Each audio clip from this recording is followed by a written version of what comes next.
Hello दोस्तों, आप सभी का मेरे YouTube चैनल धूमकेतु जीएस क्लासेस में बहुत बहुत स्वागत है। दोस्तों, हम लोग मॉडर्न हिस्ट्री के सीरीज को डिस्कस कर रहे हैं, जिसमें हम लोग चैप्टर वाइज क्वेश्चन आंसर्स को डिस्कस करते हुए चल रहे हैं। तो उसी सीरीज को आगे बढ़ाते हुए आज हम लोग एक नया चैप्टर डिस्कस करने जा रहे हैं, जो कि हमारा 1857 का स्वतंत्रता संग्राम। इसको प्रथम स्वतंत्रता संग्राम भी कहते हैं या फिर first battle of independence English में कहते हैं।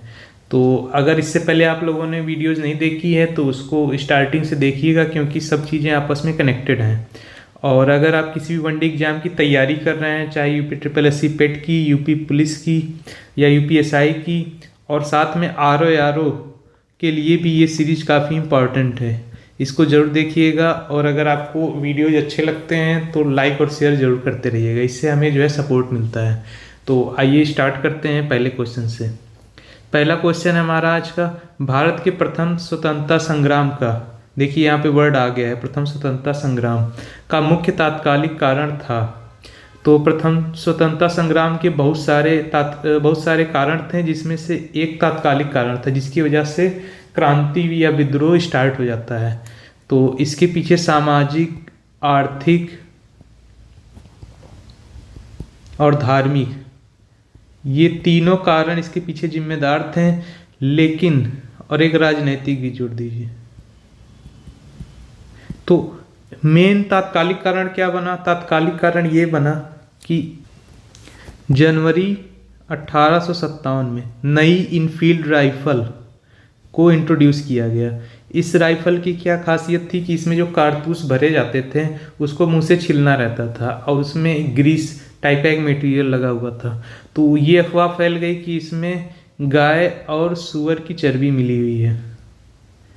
तो इससे क्या हुआ, जो हिंदू सिपाही थे और मुस्लिम सिपाही थे, दोनों लोगों ने इसको यूज करने से मना कर दिया, और इसी तरह से विद्रोह की शुरुआत होती है, जिसमें पहला नाम आता है मंगल पांडे का। तो उसको आगे हम लोग डिस्कस करेंगे। तो मेन जो रीजन था, तात्कालिक कारण था, वो यही था, अंग्रेजों का धर्म में हस्तक्षेप का संदेह। क्योंकि इनको, जो सिपाही थे हिंदू और मुस्लिम, उनको लगने लगा कि हमारा धर्म भ्रष्ट करने के लिए जो है इस तरह का कारतूस लाया गया है। तो इसीलिए ये ऑप्शन बी इसका करेक्ट हो जाएगा। अगले क्वेश्चन में चलते हैं। अगला क्वेश्चन है, अंग्रेजी भारतीय सेना में चर्बी वाले कारतूसों से चलने वाली इनफील्ड राइफल कब शामिल की गई? तो ये शामिल की गई जनवरी 1857 में। ऑप्शन सी इसका करेक्ट हो जाएगा। और यही आगे चल के 1857 की क्रांति का तात्कालिक कारण बनता है। ये तात्कालिक कारण यही था, इनफील्ड राइफल्स, जिसमें ये अफवाह फैली बाद में जा करके कि इसमें गाय और सूअर की चर्बी का इस्तेमाल हो रहा है इसके कारतूसों में, और हिंदू और मुस्लिम के धर्म को भ्रष्ट करने का प्रयास किया जा रहा है। तो ये चीज़ जो है तात्कालिक कारण बन के निकल के आती है। और कब इंट्रोड्यूस की गई थी? जनवरी 1857 में। ऑप्शन सी करेक्ट होगा। अगला क्वेश्चन, मंगल पांडे सिपाही थे। तो सबसे पहले मैंने बताया था कि जो सबसे पहले मना करने वाले सिपाही थे वो थे मंगल पांडे। ये थे बैरकपुर छावनी में। 18 मार्च 1857 में इन्होंने मना कर दिया चलाने से, और 2 अंग्रेज अधिकारियों की हत्या कर दी। उनका भी नाम कभी कभी पूछ लिया जाता है, लेफ्टिनेंट बाग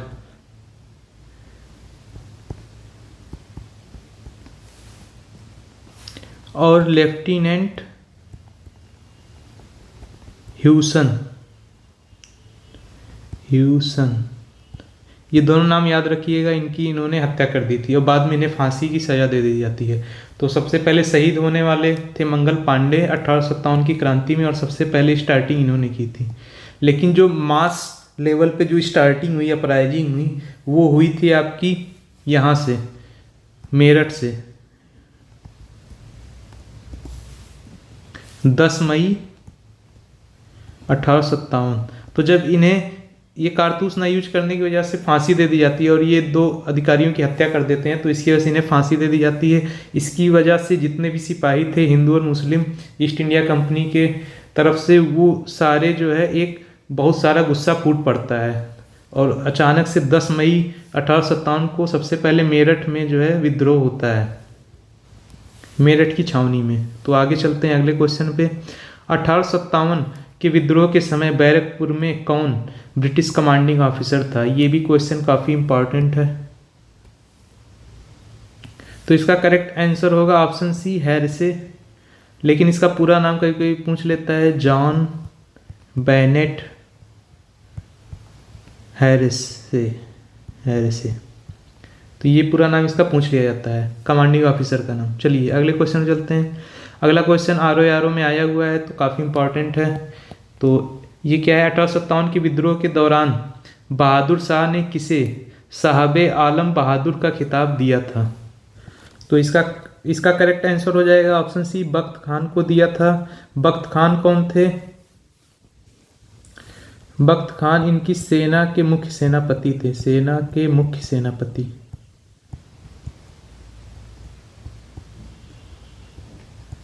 चलिए अगले क्वेश्चन चलते हैं। अगला क्वेश्चन है, ये बीपीएससी में भी आया हुआ है, तो ध्यान से देखिएगा इसको। 1857 की क्रांति सर्वप्रथम कहाँ से प्रारंभ हुई? तो ये क्वेश्चन काफ़ी इंपॉर्टेंट है, क्योंकि कुछ लोग कन्फ्यूजन में भी रहते हैं। तो जो बैरकपुर में मंगल पांडे के द्वारा विद्रोह किया गया था वो कोलकाता में था, लेकिन शुरुआत यहाँ से नहीं मानी जाती है। शुरुआत मानी जाती है 10 मई 1857 से, जब मेरठ की छावनी में जो है विद्रोह हो जाता है। पूरे सिपाही कारतूसों को यूज करने से मना कर देते हैं। तो इसका ऑप्शन डी करेक्ट होगा, कन्फ्यूज मत होइएगा। बैरकपुर का संबंध है मंगल पांडे से, लेकिन जो क्रांति की शुरुआत मानी जाती है 10 मई 1857 से मानी जाती है। चलिए अगले क्वेश्चन चलते हैं। अगला क्वेश्चन है हमारा, 1857 के स्वतंत्रता संग्राम से संबंधित पहली घटना थी। तो पहली घटना थी कि सैनिकों का दिल्ली के लाल किले पर पहुंचना। तो स्टार्टिंग हुई थी, मैंने बताया था 10 मई 1857 को मेरठ की छावनी में विद्रोह हो जाता है, और ये लोग दिल्ली पहुंच जाते हैं अगले दिन और लाल किले पर कब्जा कर लेते हैं। तो पहली घटना यहीं से स्टार्ट मानी जाती है। तो ये पहली घटना है, ऑप्शन सी इसका करेक्ट होगा। अगले क्वेश्चन चलते हैं। अगला क्वेश्चन है, 1857 के स्वाधीनता संग्राम का प्रतीक था। ये मोस्ट इम्पॉर्टेंट, लिख लीजिएगा। तो इसका करेक्ट आंसर है ऑप्शन ए, कमल और रोटी। ये कई बार वनडे एग्जाम में पूछा गया है, तो इसको याद रखिएगा।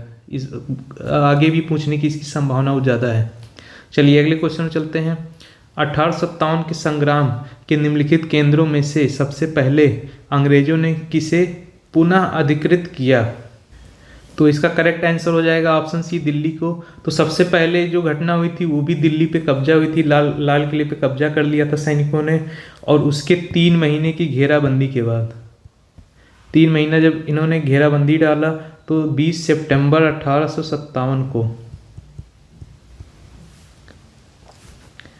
फिर से जो है अंग्रेजों का पुनः कब्जा हो जाता है। और किसके नेतृत्व में? Captain Nicholson. कभी कभी ये नाम भी पूछ लिया जाता है, याद रखिएगा, ध्यान से इसको याद रखिएगा या कहीं नोट कर लीजिएगा।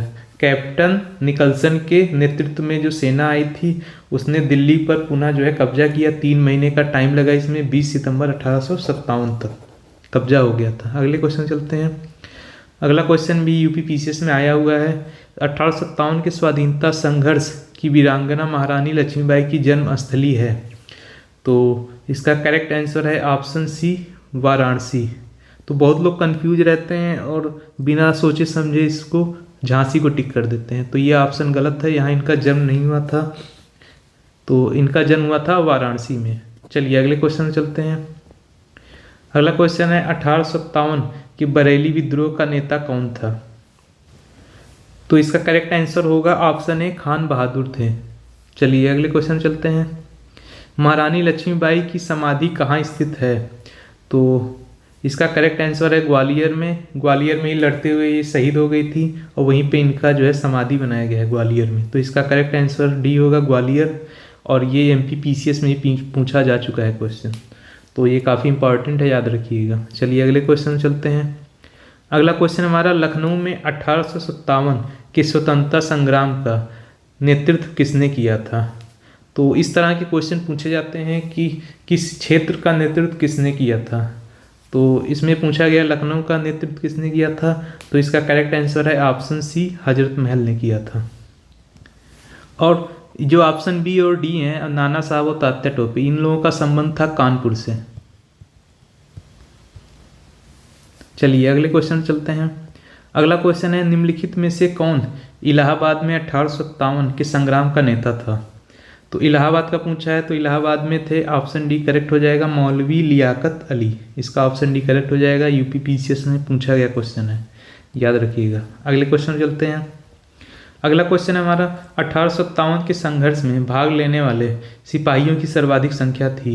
ये थोड़ा सा डीप लेवल का क्वेश्चन हो जाता है और आरओ के लिए काफ़ी इंपॉर्टेंट है ये इस तरह का क्वेश्चन। तो सर्वाधिक संख्या जहाँ की सिपाहियों की थी वो थी ऑप्शन बी अवध से थी और लगभग 75,000 थी। तो इस चीज़ को याद रखिएगा। चलिए अगले क्वेश्चन चलते हैं। अगला क्वेश्चन है, नाना साहब का कमांडर इन चीफ कौन था? तो अभी अभी मैंने बताया था नाना साहब और तात्या टोपे दो लोग लीड कर रहे थे कानपुर से, और नाना साहब का कमांडर इन चीफ कौन था? तात्या टोपे थे। नाना साहब को पेशवा मान करके ये उनकी तरफ से कमांडर इन चीफ के रूप में लड़ाई करते हैं तात्या टोपे। चलिए अगले क्वेश्चन में चलते हैं। अगला क्वेश्चन हमारा, अजीमुल्ला खान सलाहकार थे, तो ये किसके सलाहकार थे? तो इसका करेक्ट आंसर हो जाएगा ऑप्शन ए, नाना साहब के सलाहकार थे। चलिए अगले क्वेश्चन में चलते हैं। अगला क्वेश्चन हमारा यूपीएससी में पूछा गया है, काफ़ी इंपॉर्टेंट क्वेश्चन है। चलिए देखते हैं। वर्ष 1857 के विद्रोह के संदर्भ में निम्नलिखित में से किसे उसके मित्र ने धोखा दिया तथा अंग्रेजों द्वारा बंदी बनाकर मार दिया गया? तो इसका करेक्ट आंसर होगा ऑप्शन डी, तात्या टोपे। ये अपने दोस्त के यहाँ रहते हैं और उन्होंने मुखबिरी कर दी और अंग्रेज इन्हें पकड़ लेते हैं और इनको फांसी दे दी जाती है। तो इसका ऑप्शन डी करेक्ट हो जाएगा, तात्या टोपे। चलिए अगले क्वेश्चन में चलते हैं। 1857 के निम्नलिखित क्रांतिकारियों में से किसका वास्तविक नाम रामचंद्र पांडुरंग था? तो ये क्वेश्चन वेरी इंपॉर्टेंट करके लिख लीजिएगा। पीसीएस में भी पूछा गया है और आगे भी पूछे जाने की संभावना है। आरओ में भी काफ़ी इंपॉर्टेंट ये है उसके लिए भी। तो इसका करेक्ट आंसर है ऑप्शन बी, तात्या टोपे, जो कि कानपुर के सेना नायक थे। तात्या टोपे, इनका असली नाम था रामचंद्र पांडुरंग। चलिए अगले क्वेश्चन में चलते हैं। अगला क्वेश्चन है हमारा, बीपीएससी 2021 में आया हुआ लेटेस्ट क्वेश्चन है। 1857 के विद्रोह के एक नेता कुंवर सिंह किस स्थान से संबंधित थे? ये क्वेश्चन बहुत पूछा जाता है। तो बिहार में कुंवर सिंह का नाम बहुत फेमस है। ये जगदीशपुर के क्षेत्र से लीड करते हैं, जो कि आरा जिले में आता है, आरा जिला। चलिए अगले क्वेश्चन में चलते हैं। अगला क्वेश्चन है हमारा, 1857 की क्रांति के दौरान बिहार में क्रांतिकारियों का नेता कौन था? तो अभी अभी मैंने बताया बिहार में एक जगह से बाबू कुंवर सिंह लीड कर रहे थे, जगदीशपुर नामक जगह से, जो कि आरा जिले में आता है। तो इसका ऑप्शन भी करेक्ट हो जाएगा और ये क्वेश्चन पूछा जाता है एग्जाम में, याद रखिएगा इसको। चलिए अगले क्वेश्चन में चलते हैं। अगला क्वेश्चन है, निम्नलिखित में से कौन असम में 1857 की क्रांति का नेता था? तो असम का भी पूछ लिया जाता है क्योंकि इस पे लोगों का ध्यान जाता नहीं है। इसका करेक्ट आंसर होगा ऑप्शन ए, दीवान मनीराम दत्त।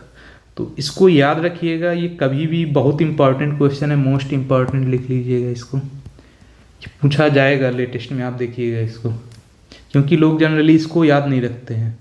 चलिए अगले क्वेश्चन चलते हैं। अगला क्वेश्चन है, 1857 के विद्रोह को किस उर्दू कवि ने देखा था? तो इनका नाम सभी लोग जानते होंगे, इनकी शायरियाँ भी पढ़ी होंगी, मिर्ज़ा गालिब। ऑप्शन सी इसका करेक्ट आंसर है। और आप लोगों ने अगर मुगल साम्राज्य का विघटन वाला वीडियो देखा है तो उसमें मैंने बताया था कि इनका जन्म स्थान कहाँ पे है। तो अगर आपने वीडियो ध्यान से देखा है तो कमेंट करके बताइए कि मिर्ज़ा गालिब का जन्म स्थान कहाँ पे है। ये काफ़ी इम्पॉर्टेंट क्वेश्चन है, जन्म स्थान मिर्ज़ा गालिब का कहाँ था और ये किसके दरबार में शायर थे? तो वो थे बहादुर शाह जफर।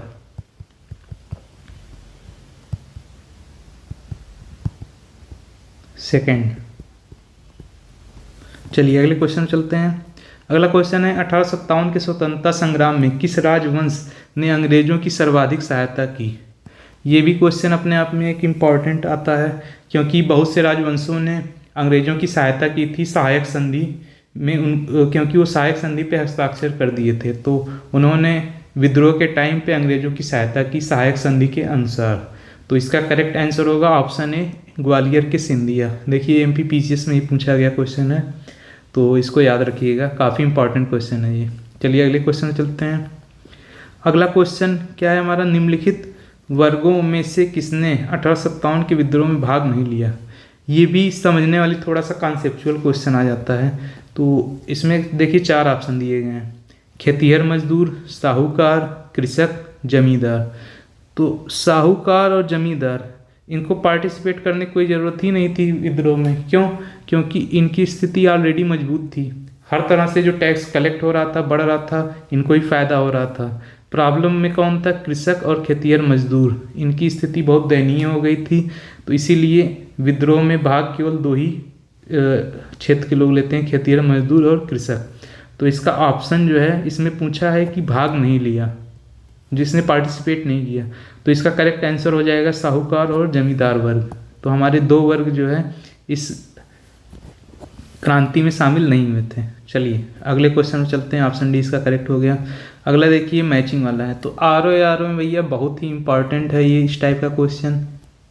आर में मैचिंग ही पूछता है, वो सारे क्वेश्चन एक ही क्वेश्चन में पूछ लेगा, एक सिंगल सेट में। तो इस तरह के मैच द फॉलोइंग वाले क्वेश्चन पूछे जाते हैं। तो एक तरफ लिस्ट 1 दी गई है, सूची 1, एक तरफ सूची 2। तो एक साइड में दिया गया है कौन से लीडर थे, लीडर का नाम, और दूसरा जो है इनके एरिया का नाम है। तो आइए मैच करते हैं और देखते हैं कौन सा इसका आंसर करेक्ट होगा। तो पहला है बख्त खान। बख्त खान का संबंध है दिल्ली से, ये ऑप्शन 4 हो गया, 1 का 4। दूसरा है मौलवी अहमदुल्लाह।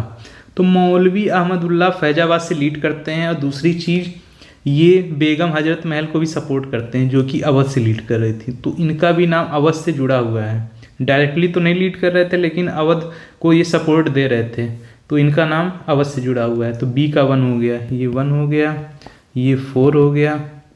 और तीसरा कुंवर सिंह। कुंवर सिंह का मैंने बताया था जगदीशपुर, जो कि आरा जिले में है, तो सी का 3 हो जाएगा।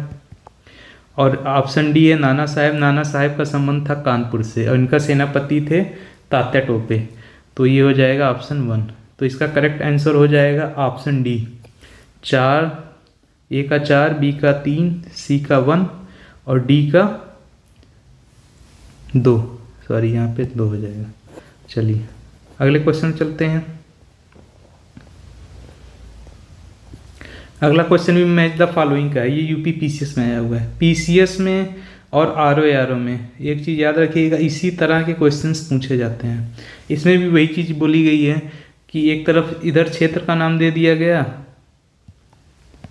और इधर दे दिया गया जो आपके नेतृत्व करने वाले नेता थे, कौन नेतृत्व कर रहा था। तो झांसी को कौन नेतृत्व, आपको नाम पता ही है, झांसी में महारानी लक्ष्मीबाई कर रही थी, ऑप्शन 4, ए का 4 हो गया।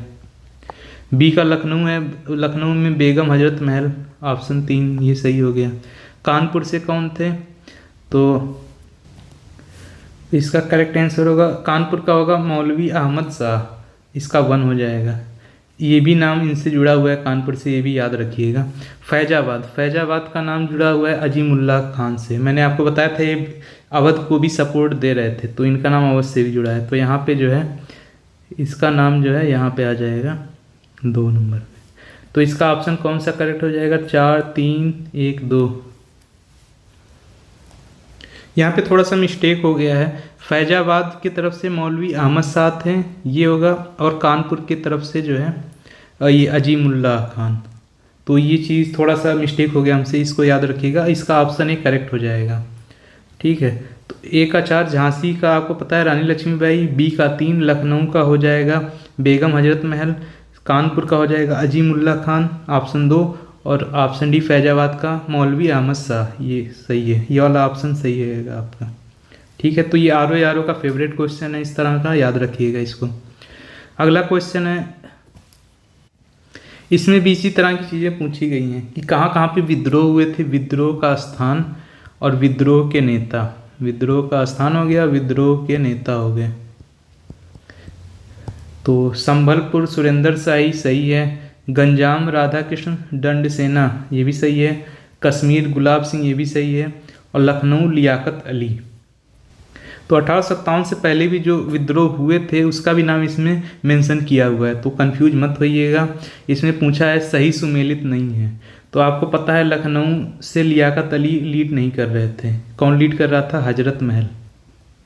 आपको एक चाहिए था जो करेक्ट ना हो, तो हजरत महल लीड कर रही थी लखनऊ से, लियाकत अली थे इलाहाबाद से। तो इस तरह से आप एलिमिनेट कर सकते हैं अगर आपको ये ऊपर वाले ऑप्शन नहीं पता है तो भी। तो ऑप्शन डी इसका करेक्ट हो जाएगा, पीसीएस में पूछा गया 2018 में। चलिए अगले क्वेश्चन में चलते हैं। अगला क्वेश्चन मैच द फॉलोइंग का ही है। तो एक तरफ इसमें दिया हुआ है स्थान और दूसरे साइड में क्रांतिकारियों के नाम, यही मैच द फॉलोइंग करना है। तो सबसे पहले देखते हैं ऑप्शन ए दिल्ली, तो इसका होगा ऑप्शन ये 2 नवाब हामिद अली खान। दूसरा है कानपुर, कानपुर से नाना साहब लीड कर रहे थे। लखनऊ, लखनऊ को मैंने बताया था मौलवी अहमदुल्लाह, ये जो है सपोर्ट दे रहे थे बेगम हजरत महल को, तो इनका नाम एसोसिएटेड है अवध से या लखनऊ से। तो यहाँ पे अगर हजरत महल का नाम नहीं है तो इनका नाम करेक्ट हो जाएगा। अगला ऑप्शन है आपका असम, असम में थे मनी राम दीवान। तो इस चीज़ को असम का अगर आपको याद रहेगा, अभी अभी मैंने कहा था ये काफ़ी इंपॉर्टेंट है, तो इससे आपका क्वेश्चन बनाना काफ़ी आसान हो जाता है। तो ऑप्शन देख लेते हैं 2 1 3 4, 2 1 3 4 इसका ऑप्शन ही करेक्ट हो जाएगा। आर ओ में आया हुआ है, मैं बार बार बता रहा हूँ कि इसी तरह के क्वेश्चन आर ओ में आते हैं, ढेर सारे ऑप्शन रहेंगे। अगर आपको 2 3 भी पता है तो आपका क्वेश्चन बन जाएगा। चलिए आगे चलते हैं। अगला क्वेश्चन है 1857 के विद्रोह के समय भारत का गवर्नर जनरल कौन था? तो इस तरह के क्वेश्चंस काफ़ी इंपॉर्टेंट होते हैं क्योंकि प्रोसेस जो है सेम टाइम लाइन में चल रहा होता है। तो ये देखिए आर ओ 2013 में भी आया हुआ है और यूपी पीसीएस प्री में भी आया हुआ है, एक बार 90 में आया है और एक बार 2012 में आया है। तो आप समझ सकते हैं कि ये कितना इंपॉर्टेंट क्वेश्चन है। तो इसका करेक्ट आंसर है ऑप्शन सी लॉर्ड कैनिंग। इनका कार्यकाल कब से कब तक था गवर्नर जनरल का? 1856 से 1862 तक। चूंकि ये विद्रोह के समय भारत के गवर्नर जनरल थे इसलिए इनका नाम काफ़ी इंपॉर्टेंट हो जाता है, इसको याद रखिएगा। चलिए आगे चलते हैं। और हाँ, एक चीज़ ये भी याद रखिएगा कि सबसे भारत के पहले वायसराय भी यही थे, वायसराय, क्योंकि क्रांति के बाद जो है ईस्ट इंडिया कंपनी का सत्ता पूरी तरह से ख़त्म हो जाता है और क्वीन विक्टोरिया का पूरी तरह से सॉवरेनिटी आ जाती है, डायरेक्ट फिर क्राउन से रूल होने लगता है। तो वायसराय जो है लॉर्ड कैनिंग पहले ही रहते हैं, आखिरी गवर्नर जनरल और पहले वायसराय, आखिरी गवर्नर जनरल और पहले वायसराय, दोनों ऑप्शन है। आखिरी रहेंगे तभी तो ये पहले बनेंगे, तो ये दोनों जो है लाइनअप में थे। चलिए आगे चलते हैं। अगला क्वेश्चन भी इसी तरह का ही इम्पॉर्टेंट है, पूछा जा सकता है वनडे, सभी वनडे एग्जामों में, कि 1857 के विद्रोह के समय ब्रिटिश प्रधानमंत्री कौन था। ये अपने आप में काफ़ी इंपॉर्टेंट क्वेश्चन है। इसका करेक्ट आंसर होगा ऑप्शन बी पामर्स्टन। बहुत लोगों को ये नाम नहीं पता होता है और एग्जाम में जाके कंफ्यूज कर देते हैं, कभी इस पर टिक कर देंगे कभी इटली पे टिक कर देंगे, लेकिन ऑप्शन बी ही इसका करेक्ट आंसर है। ये 1855 से 1858 तक प्रधानमंत्री थे। तो ये ईयर बता दे रहा हूँ लेकिन ईयर नहीं पूछा जाता, यही पूछा जाता है। 57 में यही थे पामर्स्टन। चलिए अगले क्वेश्चन चलते हैं। अगला क्वेश्चन है 1857 का विद्रोह मुख्यतः किस कारण से असफल रहा। तो अभी तक हम लोगों ने लीडर को देख लिया, सब कुछ देख लिया, लेकिन अब यहाँ पे असफल होने के क्या कारण रहे इसको हम लोग देखते हैं। तो सबसे मेन बात यही थी कि जो जहाँ जहाँ विद्रोह हुए सबके मुद्दे अलग अलग थे, कोई संगठन नहीं था, कोई एक यूनिक जो है उनका डायरेक्शन नहीं था, ना ही कोई कार्यक्रम फिक्स था कब क्या करना है। तो एक अलग अलग तरह से अलग अलग क्षेत्र में चल रही होती हैं घटनाएं। तो इसी वजह से जो है मेन कारण जो असफलता की थी वो यही थी कि एक किसी सामान्य योजना और केंद्रीय संगठन की कमी।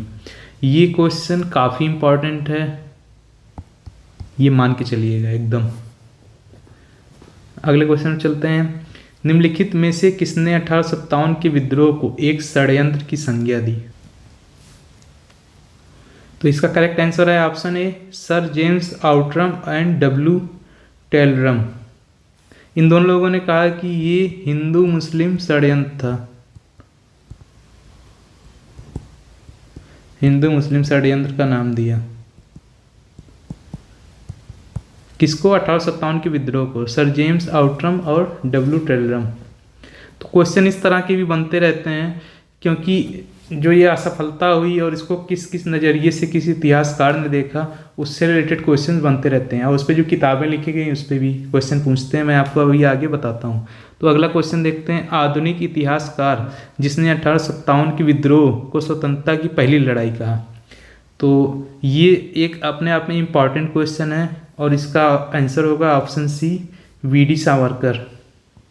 इन्होंने एक पुस्तक भी लिखी थी, उस पुस्तक का नाम पूछा जाता है एग्जाम में। पुस्तक का नाम था the Indian war of independence 1857। ये बुक का नाम याद रखिएगा, दोनों क्वेश्चंस बहुत इंपॉर्टेंट हैं, पूछ लिए जाते हैं। तो इन्होंने इसको स्वतंत्रता की पहली लड़ाई कहा और एक बुक लिखी the Indian war of independence 1857। तो ये दोनों फैक्ट याद रखिएगा, कभी पूछे जा सकते हैं एग्जाम में। अगला क्वेश्चन है। किस भारतीय प्रख्यात इतिहासकार ने 1857 की क्रांति को क्रांति नहीं माना? तो इसका करेक्ट आंसर होगा option D, doctor RC. Majumdar. और इन्होंने एक पुस्तक भी लिखी थी, उसका नाम है सिपाही mutiny and the revolt of 1857। सिपाही mutiny and the revolt of 1857। इन्होंने इसको सैनिक विद्रोह का नाम दिया, ना कि स्वतंत्रता संग्राम का नाम दिया। चलिए अगले क्वेश्चन चलते हैं। अगला क्वेश्चन है। 19वीं शताब्दी के मध्य में भारतीय राष्ट्रवाद भ्रूणावस्था में थी। ये एक स्टेटमेंट है। इस तथ्य को मानने वाले इतिहासकार थे। तो इसका करेक्ट आंसर है ऑप्शन ए, डॉक्टर आर.सी. मजूमदार और डॉक्टर एस.एन. सेन। तो ये काफ़ी इंपॉर्टेंट क्वेश्चन है, क्योंकि राष्ट्रवाद उस समय धीरे धीरे स्टार्ट हो रहा था इंडिया में। उससे पहले राष्ट्रवाद नहीं था, लेकिन जब कई सारे धर्म के लोग, कई सारे एरिया के लोग आपस में मिलकर जब लड़ाई किए, तो उन्हें एक धीरे धीरे राष्ट्रवाद की भावना जागृत होने लगी। तो इसको किसने स्टेटमेंट को दिया था, ये याद रखिएगा, डॉक्टर आर.सी. मजूमदार और डॉक्टर एस.एन. सेन। भ्रूणावस्था में थी मतलब एकदम स्टार्टिंग फेज में थी, इससे पहले जरा सा भी राष्ट्रवाद नहीं था। चलिए अगले क्वेश्चन चलते हैं। अगला क्वेश्चन हमारा। महारानी विक्टोरिया ने भारतीय प्रशासन को ब्रिटिश ताज के नियंत्रण में लेने की घोषणा कब की थी? तो जब हमारा 1857 क्रांति खत्म हो जाती है, तो 1 नवंबर 1858 को 1 नवंबर 1858 को ये डायरेक्ट इंडिया जो है ब्रिटिश क्राउन के अंडर में आ जाता है, ब्रिटिश क्राउन के अंडर में। इसे कहते हैं queens Victoria proclamation. Queens Victoria